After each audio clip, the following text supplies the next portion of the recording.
Shalom di sana, saudara-saudara yang dikasihi Tuhan. Ketemu kembali ya sama Ibu Yusnita Tanjung, di mana kita rindu sekali membicarakan tentang kebaikan Tuhan tentunya ya. Dan saya percaya tidak ada satu anak Tuhan pun yang tidak merasakan kebaikan Tuhan. Bagaimanapun keadaan kita, kondisi iman kita, tetapi kebaikan Tuhan tidak pernah berhenti. Saudara-saudara yang dikasihi oleh Tuhan Yesus Kristus, kembali kita rindu ya untuk sama-sama membahas siapa bilang orang Kristen tidak boleh bercerai. Ya, tentu ini topik yang cukup mengagetkan ya, karena selama ini yang ditekankan terus-menerus tanpa solusi yang jelas, yang tepat. Kita memberi pemahaman apa yang dipersatukan Allah tidak bisa dipisahkan oleh manusia kecuali maut. Hanya itu. Tetapi apakah sekejam itu Tuhan Yesus kita? Tidak. Saya katakan tidak.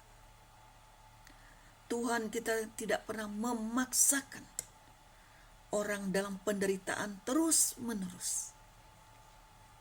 Selalu ada solusi di dalam Tuhan.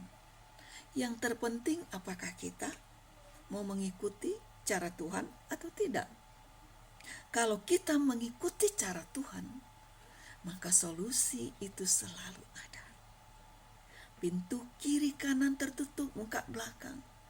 Dari atas Tuhan membukakan pintu untuk orang yang mencari Dia, yang mau hidup bersama dengan Dia.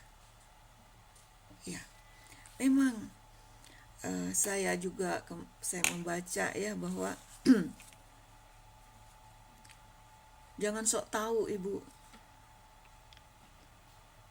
apa yang sudah persatukan Allah tidak boleh dipisahkan. Ada lagi yang mengatakan, ajarkan saja kepada anak ibu, suruh saja dia bercerai atau ibu bercerai. Saya sangat memahami ya. Untuk sampai ke tahap ini, saya mempraktekkan firman Tuhan ini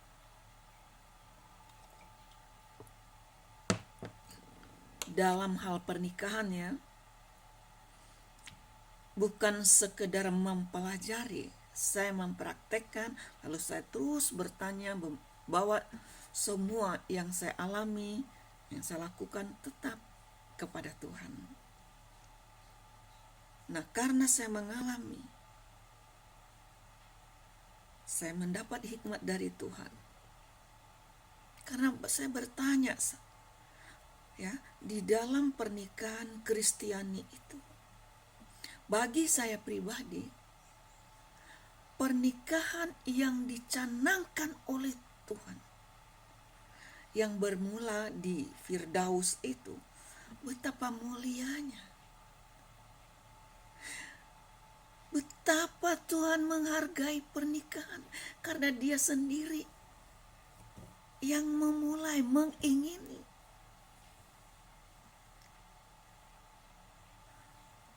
Dia menjadikan manusia itu dengan tangannya.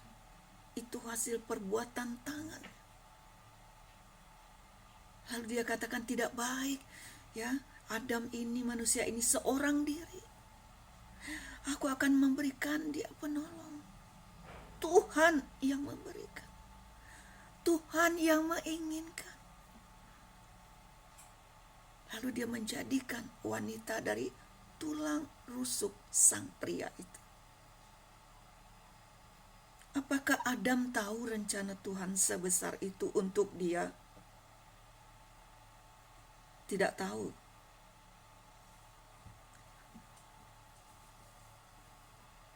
Adam tidak tahu. Adam menerima ya, pemberian itu sudah jadi dari Tuhan. dibawalah perempuan itu ke Adam. Saat itu Adam mengatakan, oh, inilah daging dari dagingku, tulang dari tulangku. Ada pengakuan yang tulus di situ. Oh, inilah satu-satunya istriku.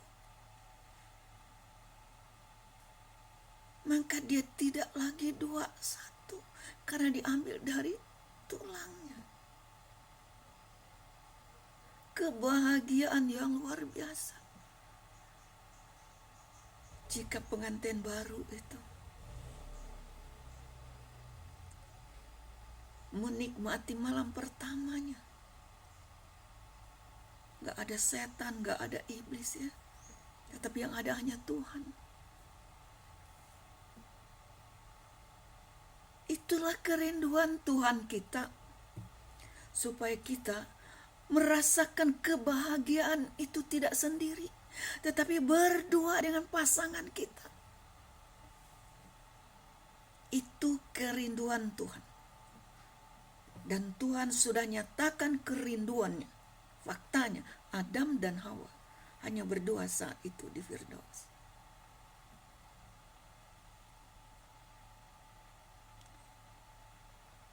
Sayang sekali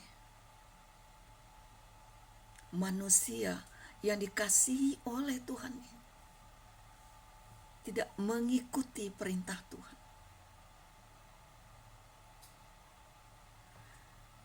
Semua sudah Tuhan sediakan, semua untuk manusia.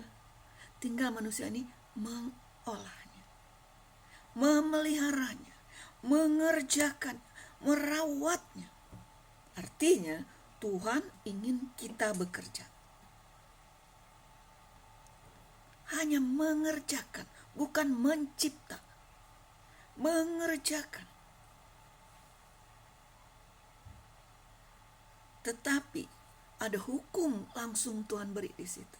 Ini ya boleh kau makan, ini boleh. Ini boleh, ini boleh, ini boleh. Kecuali ini yang satu. Jangan. Karena waktu kau memakannya, hari itu juga kau akan mati. Langsung ditunjukkan oleh Tuhan sanksinya. Kalau kau makan yang aku larang ini, kau hari itu akan mati. Dan Adam dan Hawa melanggar perintah Tuhan. Maka hancurlah hubungan cinta itu. Kasih itu hancur. Siapa yang mereka ikuti? Iblis. Dia mengabaikan aturan Tuhan. Dia mengikuti perintah iblis. Setiap orang yang mengikuti perintah iblis pasti tidak berkenan di hadapan Tuhan. Pasti. Itu kata firman. Terjadilah pemberontakan pertama di hadapan Tuhan di Firdaus. Sehingga Tuhan memberikan sanksi satu persatu kepada manusia itu. Yang tadinya berkasih sayang karena hanya Tuhan yang hadir. Tidak ada pertengkaran. Tapi ketika iblis itu hadir, iblis itu memecah belah, mendatangkan kesusahan, kemarahan, kesedihan. Sampai-sampai Adam tega menyalahkan Tuhan. Daripada dia mengakui dosanya, dia menyalahkan Hawa. Perempuan yang kau berikan kepadaku inilah penyebabnya. Tetapi dari sisi lain kita melihat perempuan. Dia jujur, iblis inilah yang perdayai aku. Dia tidak menyalahkan suaminya, dia tidak menyalahkan Tuhan. Tetapi dia bicara benar di hadapan Tuhan. Bukankah hukum itu diberikan kepada Adam? Sebagai pemimpin, Tuhan menghargai laki-laki. Ini boleh makan, ini jangan ya, jangan. Mengapa Adam melanggarnya? Mengapa iman sebegitu rapuhnya? Lalu sesudah melakukan kesalahan, menyalahkan Tuhan, menyalahkan orang lain. Sehingga hubungan mereka, manusia dengan Allah itu terputus. Tetapi Tuhan kita tidak sekejam itu. Dia berjanji akan memulihkan kembali. Tetapi akibat dari dosa itu harus kita pikul. Oleh sebab itu sampai hari ini, anak cucu Adam dan Hawa, sampai hari ini semua manusia yang ada menerima akibat dari pelanggaran itu. Itulah sebabnya Galatia 4 ayat 4 itu, ketika sudah genap waktunya, Tuhan berinisiatif untuk memulihkan kehidupan manusia itu kembali. Rumah tangga yang sudah,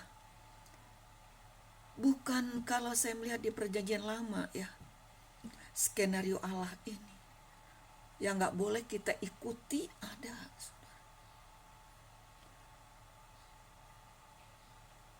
Bagaimana orang-orang dahulu itu mempunyai istri begitu banyak sekali. Bahkan Salomo dikatakan sampai 1000 ya. Tuhan memberi kebebasan yang sebebas-bebasnya. Ternyata manusia itu menyalahgunakan kebebasan itu. Tetapi sampai waktunya Tuhan bilang stop. Ya, stop. Karena apa? Tuhan mau kita kembali ke Firdaus itu. Bagi kita itu surga mulia.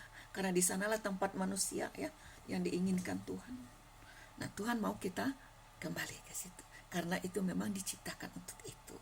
Oleh sebab itu, kita saat ini yang hidup di bawah hukum kasih ini, di perjanjian baru ini, memakai cara yang diajarkan Yesus. Nah, tentang pernikahan ini, kembali Yesus mengingatkan. Yuk kita baca ya di Markus pasal 10 ini, ayat yang pertama sampai ayat yang ke-12. Markus 10. Dari situ Yesus berangkat ke daerah Yudea dan ke daerah seberang Sungai Yordan, dan di situ pun orang banyak datang mengerumuni dia. Dan seperti biasa, ia mengajar mereka pula. Maka datanglah orang-orang Farisi dan untuk mencoba Yesus, mereka bertanya kepadanya, apakah seorang suami diperbolehkan menceraikan istrinya? Tetapi jawabnya kepada mereka, apa perintah Musa kepada kamu? Jawab mereka, Musa memberi izin untuk menceraikannya dengan memberi surat cerai. Lalu kata Yesus kepada mereka, justru karena ketegaran hatimu lah maka Musa menuliskan perintah ini untuk kamu.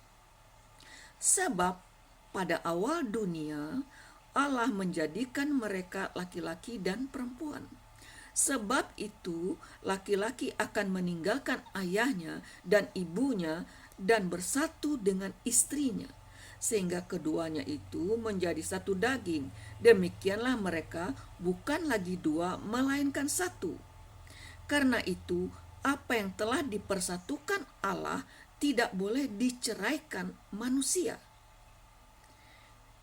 Ketika mereka ini ya ayat 9, karena itu apa yang telah dipersatukan Allah tidak boleh diceraikan oleh manusia. Kita berhenti dulu di sini. Orang-orang Farisi ini, di sini dikatakan dia ingin mencobai Tuhan.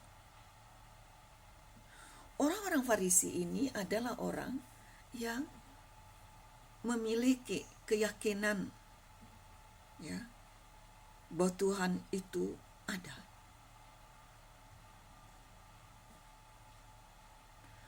Tetapi banyak dari mereka itu melanggar.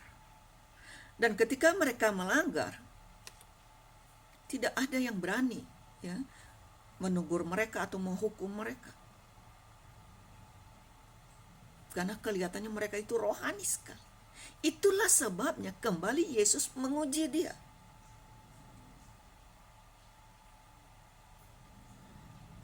Di ayat yang keempat, ayat 33, tetapi jawab Yesus kepada mereka, apa perintah Musa kepada kamu?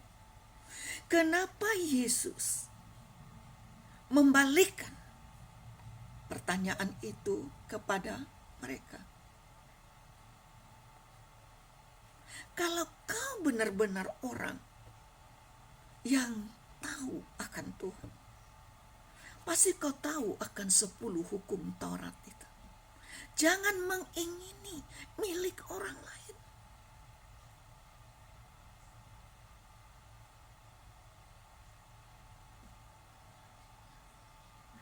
Itu ya, kebanyakan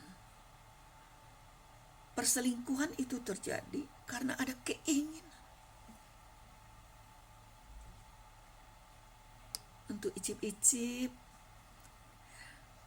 untuk merasakan nikmat selingkuh itu gimana. Itu sudah ditekankan di dalam 10 yang selalu dibacakan di rumah-rumah ibadah itu. Tapi jawab mereka, Musa memberi izin untuk menceraikan. Dia bertanya, apakah boleh suami menceraikan istri? Apakah boleh?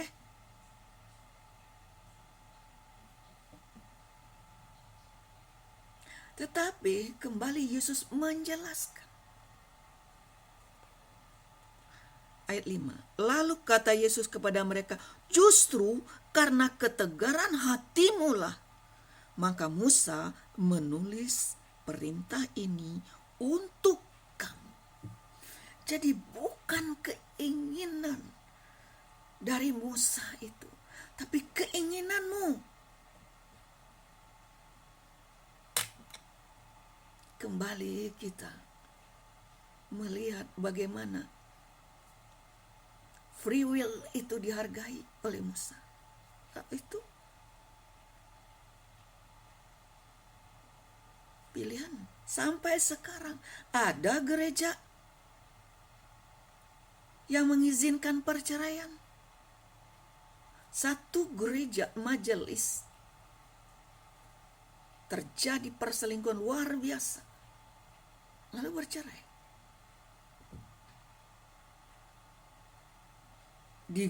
Di gereja itu juga mereka beribadah.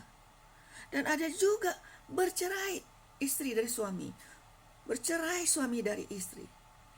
Lalu mereka berdua nih yang sudah dicerai pada cerai hidup ini, lalu menikah, lalu melayani jadi gembala. Ada. Lalu apakah kita akan melarang?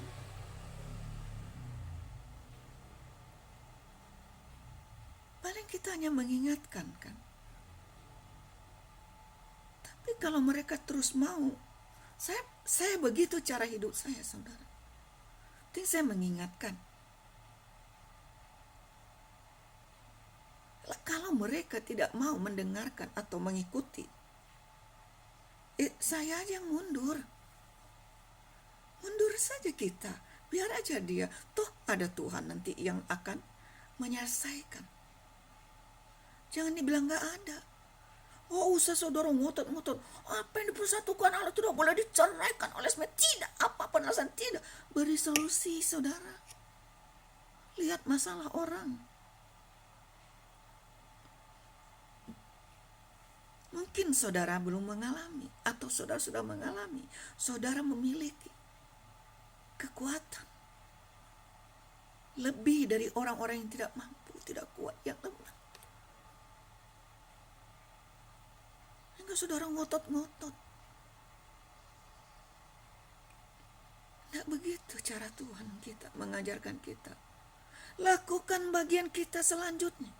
Kalau dia melanggar perintah itu, siapapun dia, anak kita, suami kita, adik kita, kakak kita, atau jemaat kita hanya mengingatkan. Sampaikan terus firman. Kalau memang dia tidak mau dibentuk oleh firman, dia akan mundur sendiri. Atau kita yang mundur. Atau kita diam. Hanya paling berdoa saja.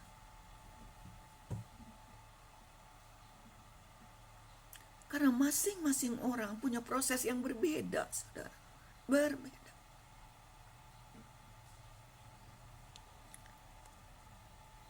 Ayat 6.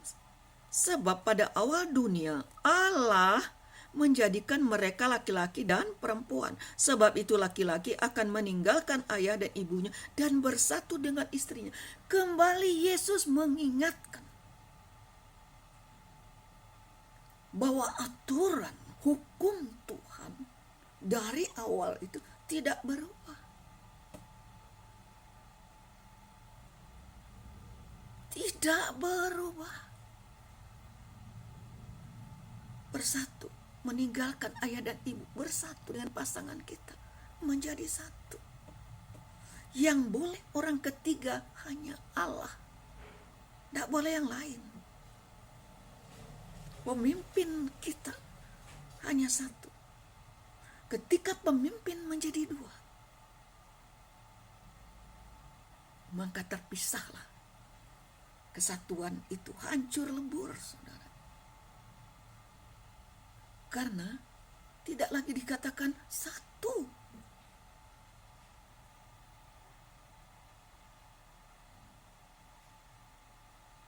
Ayat 9. Karena itu apa yang telah dipersatukan Allah tidak boleh diceraikan oleh manusia. Hukum itu berlaku sampai hari ini. Inilah yang saya cari di dunia ini. Betapa mulianya aturan Tuhan itu. Betapa mulianya pernikahan orang Kristen itu.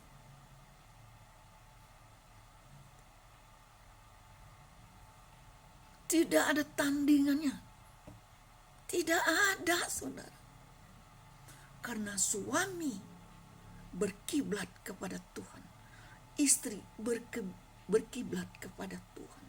Jadi menyatu di dalam mempermuliakan Tuhan.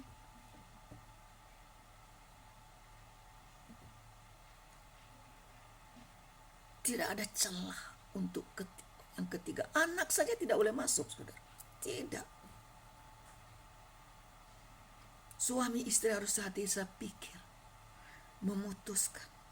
Suami bekerja, istri yang mengolah hasil kerjaan itu. Atau mereka berdua bekerja, berdua mengolah, membagi tugas, membagi kerja. Kalau suami itu capek, istri bertindak. Kalau istri itu capek, suami yang bertindak. Itu kasih itu. Itulah hukum kasih itu. Saling mengasihi. Kalau suami jadi raja, pastikan istri jadi ratu. Itu baru adil. Tidak bisa timpang, saudara.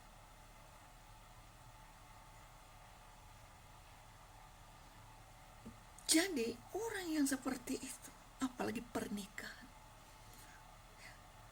dipersiapkan sedemikian rupa. Tetapi sekarang kita lebih mempersiapkan lahiriah, aksesorisnya. Oh indah, oh boleh kelihatan bagus, gedungnya, pakaiannya. Tidak memperbaiki kehidupan rohani, mempersiapkan kerohanian. Padahal saat itu sebenarnya setelah saya pahami, saudara, kita akan membangun satu negara kecil di dalam dunia ini, di mana ada kerajaan kecil. Suami kita adalah raja, kita adalah ratu, kita akan melahirkan anak-anak. Ketika hukum Allah itu kita jalankan, suami dan istri, saya percaya dunia ini akan terheran-heran.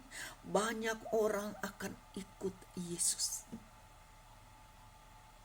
karena melihat tingkah laku suami istri, melihat tingkah laku anak Tuhan.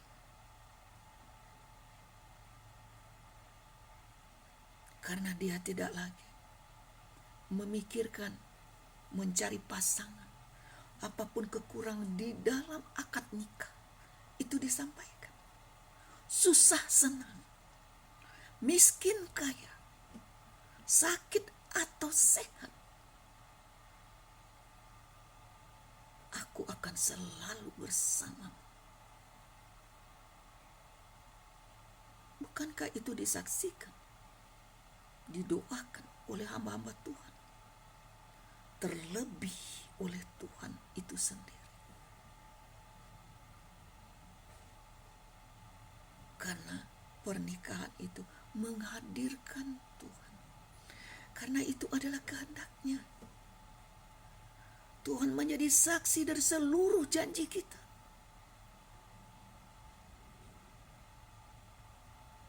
Lima 15 sampai 20 tahun saya menjadi orang Kristen, saya baru paham dengan sungguh-sungguh tentang pernikahan itu. Selama saya mencari, saya taat, saya ikuti, saudara.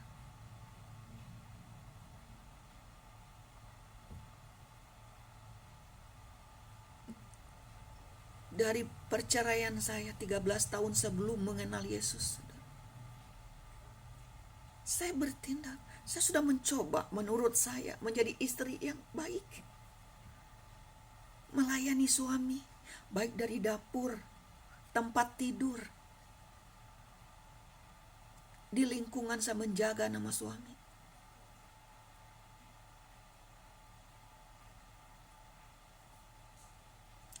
Karena kami beda agama, saya ingin mendapatkan lebih nilainya dari pernikahan ayah dan ibu saya. Karena di pernikahan ayah dan ibu saya, atau dari agama saya, tidak salah saudara, dihalalkan ganti-ganti pasangan itu. Kalau tidak cocok, kalau tersiksa, ganti. Bahkan boleh lebih dari satu. Suami menikahi perempuan sampai 4 sekali pasang, itu hukum yang benarnya begitu ya. Saya nggak tahu tuh ada yang lebih-lebih lagi, nggak ngerti itu saya. Tapi yang saya pelajari dulu itu boleh, dihalalkan. Tapi saya melihat ibu saya menderita, saudara. Nggak rela dia suaminya itu berbagi cinta, berbagi tempat tidur. Dan kami sebagai anak perempuan 4 orang ini juga, seandainya terjadi nanti di kita bagaimana itu. Tapi belakangan ini saya melihat, entah benar bahagia atau tidak, saya nggak ngerti lah pokoknya. Ya, kita kan musim pilkada nih. Ada kan calon itu yang membawa ke-4 istrinya atau kampanye. Sepertinya bahagia. Saya terheran, iya ya. Salut juga. Itu dia menjalankan hukum agama. Itu ketaatan yang dia lakukan. Dia bisa melakukan seperti itu karena dibolehkan. Dan istri-istrinya itu bahagia-bahagia sepertinya, saudara. Tapi kalau itu dipakai di kekristenan, tentu nggak cocok dia. Nggak bisa diterima. Karena kita menganut ajaran tidak seperti itu. Satu istri hanya untuk satu suami. Karena begitu yang Tuhan izinkan dari awal. Tuhan mau kembali kita seperti itu. Dia mengingatkan nih di Markus 10 ini. Tapi dalam perjalanan itu banyak terjadi perceraian. Sampai Musa pun mengasih surat cerai. Atau mungkin pendeta juga ya sudah bercerai saja. Atau gembala ya cerai saja. Mengapa? Karena ketegaran hati kita. Sampai orang terlibat dalam dosa. Kita memaksakan kehendak kita. Tidak boleh sebenarnya, saudara. Itu ya, kalau suami istri ini takut akan Tuhan. Pertanyaan kedua, bagaimana kalau salah satu dia tetap beragama, dia tetap beribadah, tapi dia tidak takut akan Tuhan? Apa itu? Dia melanggar perintah Tuhan. Tuhan bilang, jangan mencuri. Tapi Alkitab tidak mencatat. Ceraikanlah istrimu kalau dia mencuri. Tidak. Itu punya hukum tersendiri. Bukan hukum di dalam pernikahan. Jangan membunuh. Kalau suami atau istri membunuh, ceraikan dia. Tidak ada di hukum pernikahan. Itu di hukum yang lain. Tetapi yang ada ternyata di dalam hukum pernikahan ini, di sini dikatakan ayat yang ke-10. Ketika mereka sudah di rumah, murid-murid itu bertanya pula kepada Yesus tentang hal itu. Diulang nih di rumah. Ini murid-murid yang setia ya. Yang gak nyobain dia itu, yang gak sok tahu itu. Lalu katanya kepada mereka, barang siapa menceraikan istrinya lalu kawin dengan perempuan lain, menjawab yang di atas tadi. Kan dikasih itu surat cerai sama Musa. Dijelaskan nih sama Yesus. Siapa yang menceraikan istrinya lalu kawin dengan perempuan lain, ia hidup dalam perzinahan terhadap istrinya itu. Jadi, ke murid ini dijelaskan bahwa barang siapa yang menceraikan istrinya itu, lalu dia nikah lagi, sama saja dia berzinah dengan perempuan itu.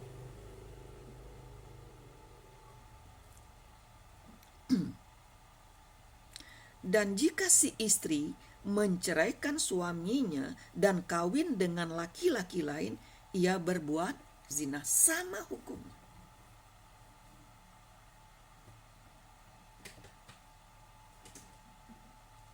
Jadi siapa yang menceraikan itu? Jadi dia menjawab argumentasi dari si orang Farisi ini kepada muridnya, menjelaskan. Jadi itu berzina. Lalu bagaimana perceraian itu terjadi? Apa sebabnya? Kenapa perceraian itu bisa terjadi seperti itu?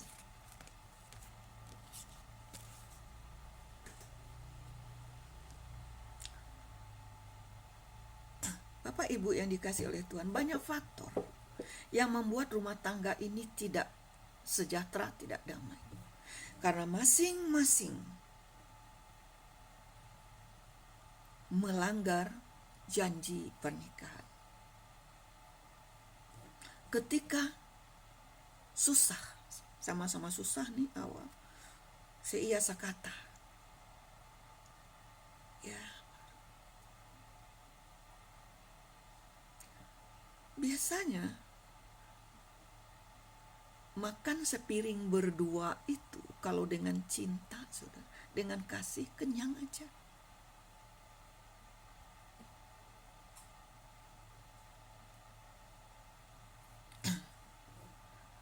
Lebih bagus sebenarnya hidup ini.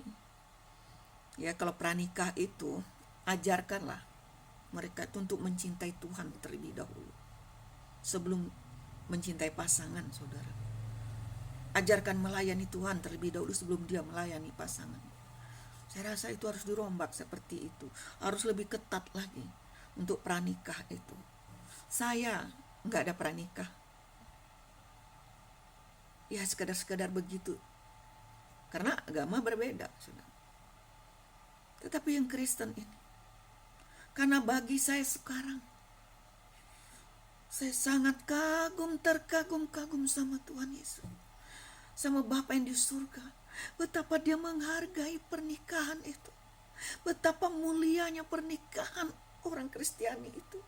Pengikut-pengikut Yesus itu mulia. Itulah yang bisa menarik hadirat surga itu ke bumi. Kalau terang sama terang itu menyatu, betapa terang benderangnya itu, saudara. Nama Tuhan dipermuliakan. Sejauh mana kita mengiring Yesus? Apakah benar dalam hidup kita, dalam pernikahan kita, kita mempermuliakan Tuhan lewat hidup kita? Atau lebih banyak mempermalukan? Sudah mempermalukan Tuhan, lalu kita menyalahkan Tuhan.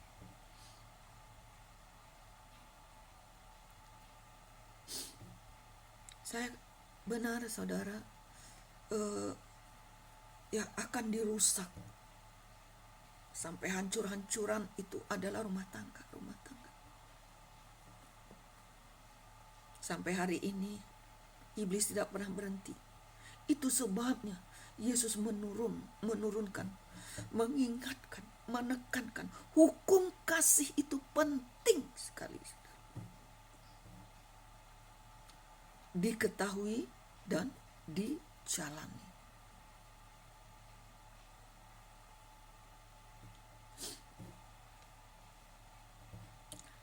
Di Ibrani kalau kita lihat, ya saudara ya,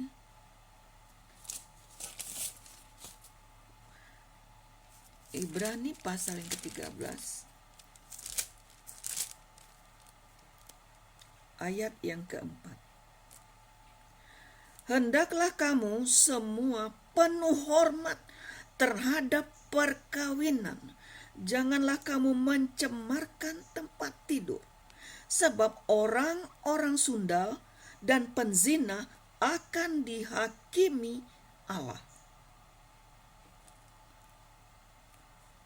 Itu kembali Tuhan mengingatkan lewat Rasul Paulus tentang pernikahan. Hormatilah pernikahan itu.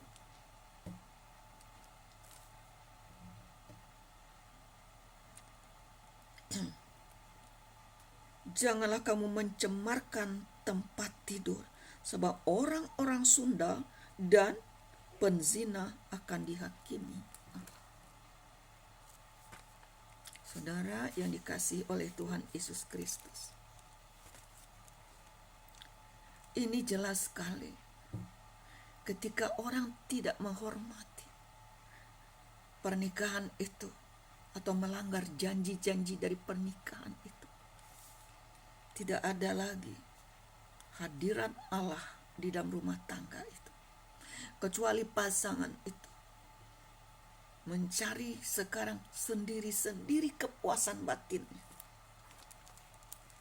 Mungkin suami yang berselingkuh, mungkin ya, atau istri,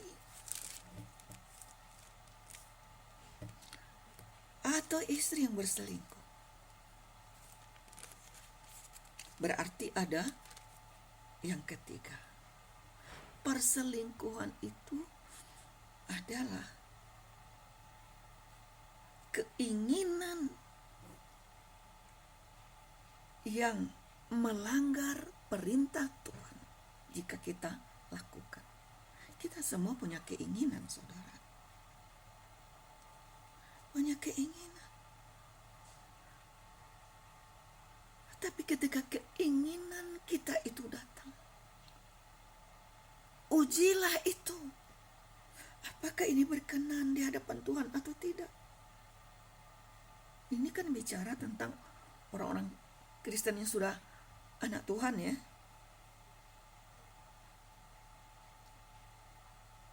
kenapa ya istriku ini biasanya rajin nyediain makanan, sekarang ini kok jadi malas, padahal uang belanja tetap saya kasih. Kita tidak menyelidiki terlebih dahulu. Kenapa istri kita seperti itu? Kenapa? Mungkin dia sakit. Mungkin dia punya masalah sama anaknya, sama orang tuanya, sehingga membuat hari itu menurun tuh. Pelayanannya terhadap suami, mungkin untuk tempat tidur pun dia mulai ada apa. Tapi tidak jarang kadang-kadang pasangannya bisa menuntut. Kasih itu tidak normal lagi.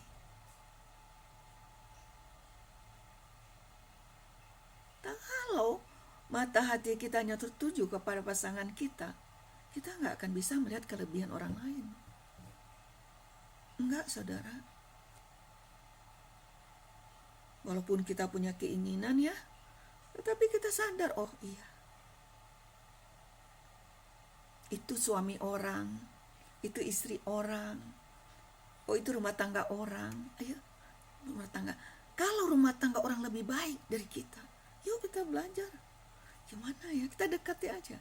Kok bisa ya, ibu sesabar itu? Apa Bu, tolong.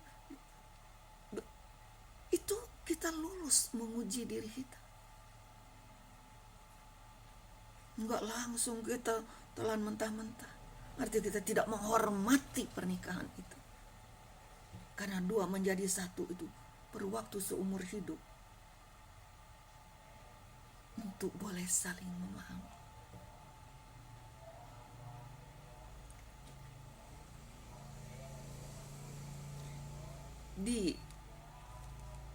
Memang hukum dari Tuhan kita ini luar biasa ya, tentang aturan dalam rumah tangga di Efesus 5 itu ayat 22.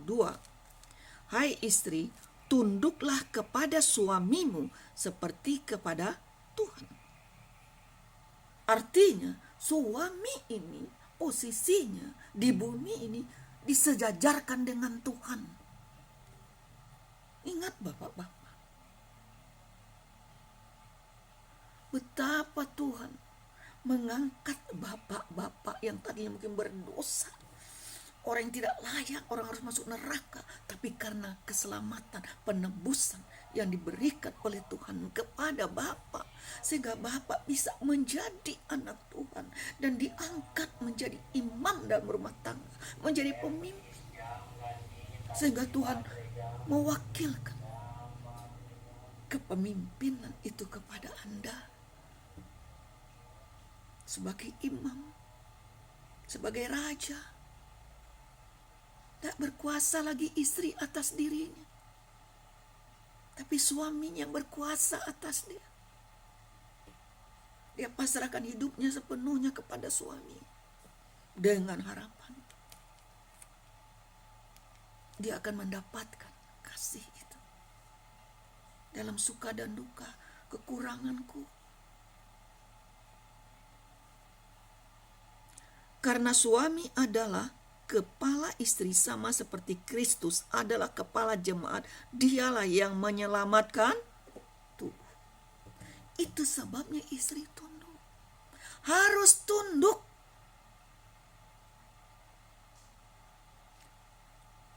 Tidak bisa tidak kalau suami kita ada di dalam Kristus. Dia ada di jalan kebenaran itu. Istri harus mengikuti dari belakang. Karena suami mengikuti Kristus di depan. Dia berjalan.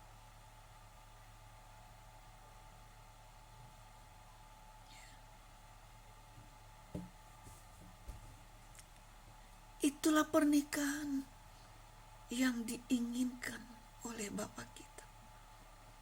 Berjalan bersama. Maka kita akan melahirkan anak-anak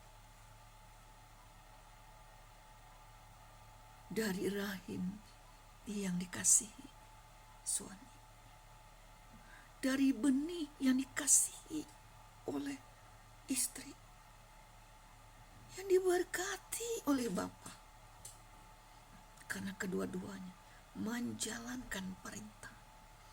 Tidak ada satupun yang boleh menceraikan. Tidak boleh. Tidak boleh. Tidak boleh. Manusia menceraikan kecuali maut, mereka baru terpisah.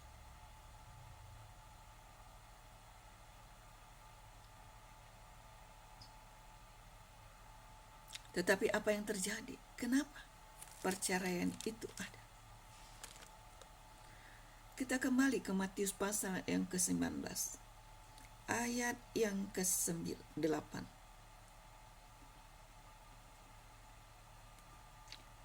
Karena kata Yesus kepada mereka, karena ketegaran hatimu Musa mengizinkan kamu menceraikan istrimu, tetapi sejak semula tidaklah demikian. Tetapi aku berkata kepadamu, barang siapa menceraikan istrinya kecuali karena zina, ya, dia boleh menceraikan istrinya itu kalau istrinya itu berzina.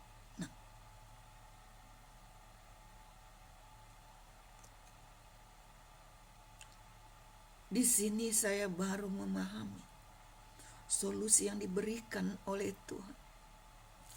Karena rumah tangga saudara, jika sudah diwarnai dengan perbuatan iblis itu, di mana perzinahan itu terus-menerus terjadi dalam rumah tangga saya, sejak saya menjadi anak Tuhan, sejak saya menjadi pelayan Tuhan, saya belajar mendorong diri saya untuk melakukan perintah Tuhan. Setialah dengan perkara yang kecil. Saya cari apa itu yang kecil. Sekecil apapun dosa rupanya diperhitungkan. Saya kembali setelah 13 tahun bercerai itu, saya kembali kepada papa anak-anak ini, sudah menjadi hamba Tuhan.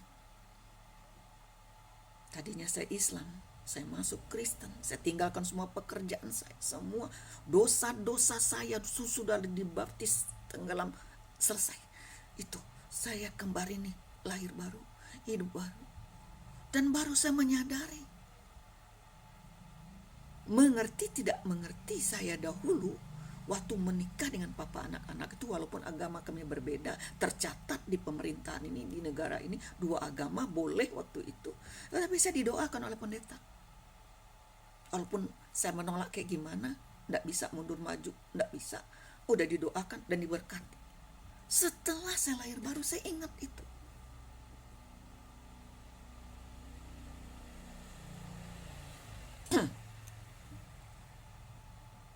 Setelah saya mempelajari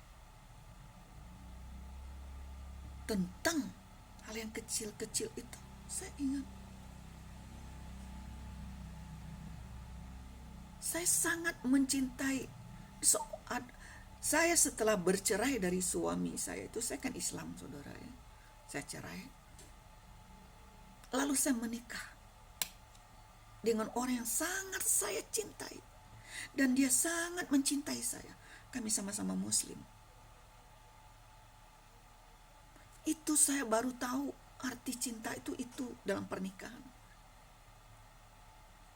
Saya akan memulai hidup saya dari nol. Saya ceritakan ke dia, saya sudah punya anak 3, kamu gimana? Apa adanya kamu, apa adanya saya. Kalau benar-benar kita sudah saya pikir, saya akan menikah dengan kamu secara Muslim. Karena saya ingin menunjukkan juga sama Muslim itu, kami menikah ini enggak seperti orang tua kami itu, yang seenaknya aja kawin cerai, enggak. Itu kerinduan saya.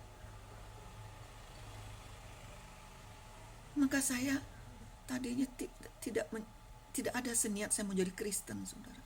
Tidak ada. Baru saya merasakan arti cinta.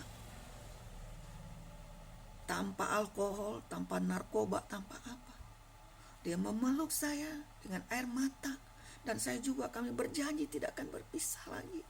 Tidak akan berpisah apapun yang terjadi.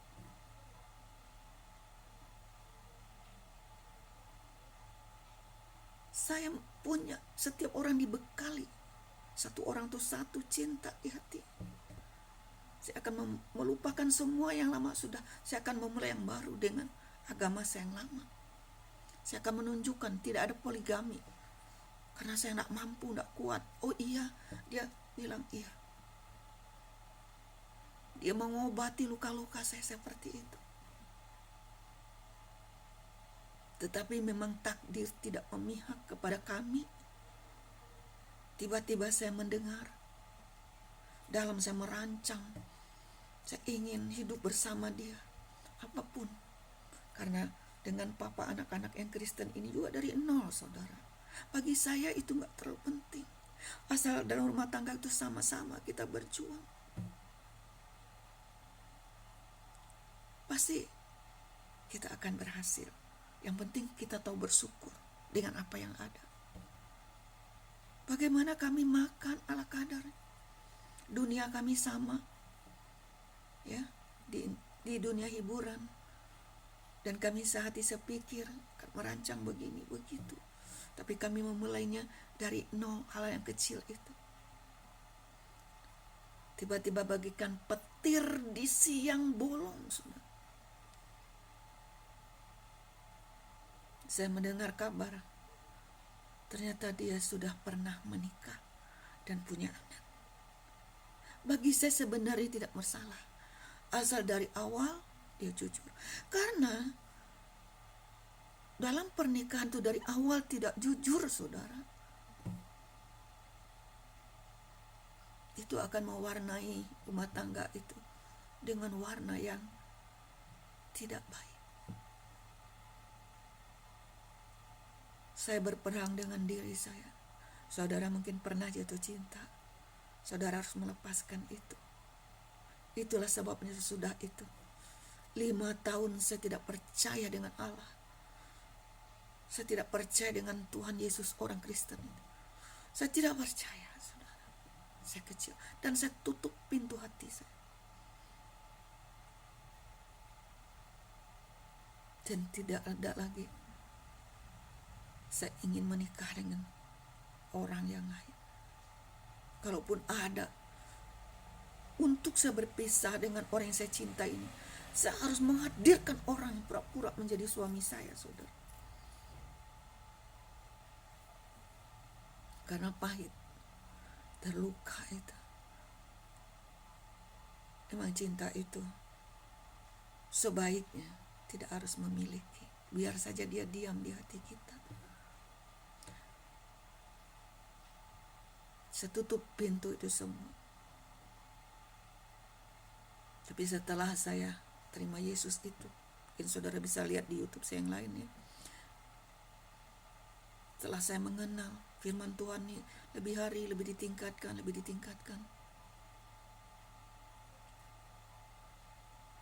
Saya benar-benar mengingat bahwa saya pernah didoakan dulu. Ketimbang saya nikah lagi dengan yang lain tanpa ada rasa cinta lagi tempat ini. Saya kan butuh juga, saya masih muda waktu itu, saudara. Tapi tidak, biarlah, karena sama yang Kristen ini saya punya anak 3 orang.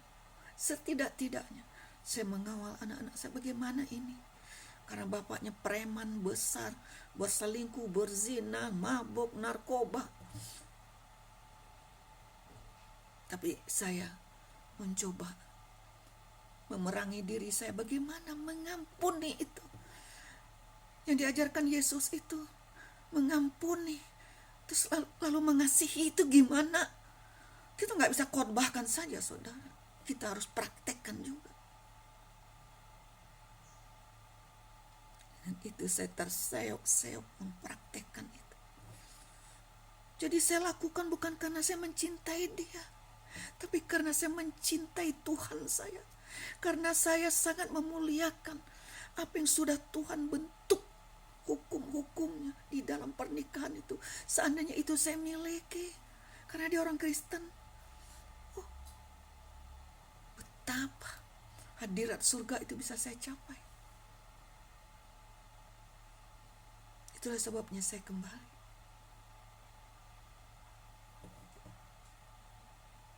Dan saya kembali, walaupun diusir, walaupun diperlakukan seperti pembantu yang tidak ada harganya, dia dengan perempuan-perempuan lain.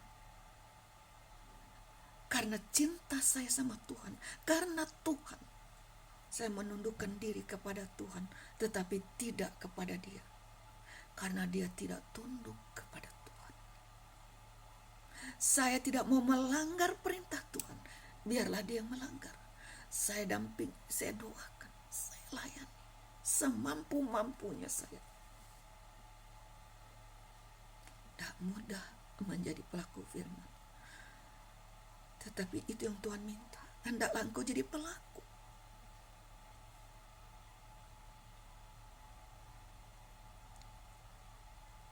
Mari kita menghormati pernikahan itu, menghargai pernikahan itu. Hargailah pasangan dengan cara Tuhan, bukan dengan cara. Tapi kalau suamimu menceraikanmu karena kau berzina, suami yang menceraikan tidak boleh nikah lagi sama yang lain. Kalau istrimu menceraikanmu karena kau berzina, kau tidak boleh menikah lagi. Sanggup? Kalau sanggup, bercerai saja. Tapi kalau tidak, kalau bisa bertahan, bertahan sampai Tuhan Yesus datang. Amin. Nanti kita sambung lagi ya. Tuhan Yesus memberkati.